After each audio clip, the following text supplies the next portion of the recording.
नमस्कार, मी लतिका। आज मी तुम्हाला शिजवलेली मिरची दाखवणार आहे। त्यासाठी बघा ह्या 200 ग्रॅम मिरच्या घेतलेल्या आहेत, जास्त कमी पण घेऊ शकता। आणि अशा पद्धतीच्या मिरच्या आहेत, अर्ध्या पोपटी आहेत, अर्ध्या तिखटवाल्या। तुम्ही पोपटी पण घेऊ शकता आणि तिखटवाल्या पण घेऊ शकता। अशा बारीक बारीक घेतल्या तर अजून चांगलं बरं का। कढई ठेवलेली आहे बघा गॅसवर आणि त्याच्यामध्ये मी पाणी ठेवलेलं आहे। 2 ग्लास पाणी ठेवलेलं आहे गरम करायला आणि पाणी बघा कोमट झालेलं आहे। गरम जरी झालं तरी चालते, उकळलं तरी पण चालू शकते। आता ह्यात टाकणार आहे थोडंसं काळं मीठ आणि एवढं बघा साधं मीठ।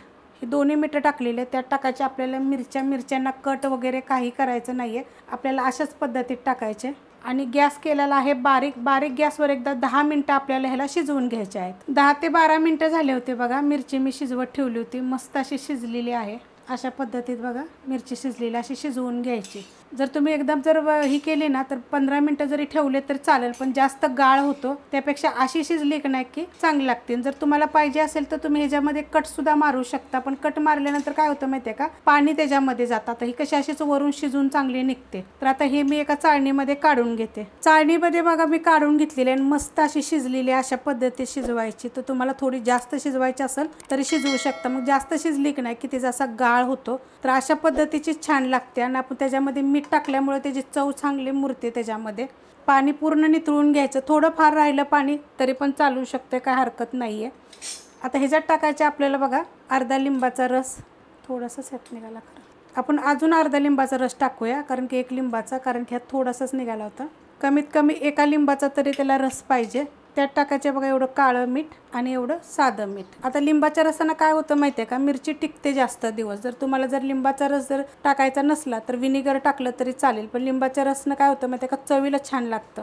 आता हे चांगलं मिक्स करून घ्यायचं बघा, अशा पद्धतीने चांगलं मिक्स करून घ्यायचं। आता ह्याच्यामध्ये बघा आपण जेव्हा मीठ टाकतो ना, दोन्ही मीठ टाकले लिंबाचा रस, तर बघा एवढं पाणी होतं। आणि आपण मिरची पाण्यामधून गाळून घेतली असेल ना तर थोडं तरी त्याला पाणी असतं।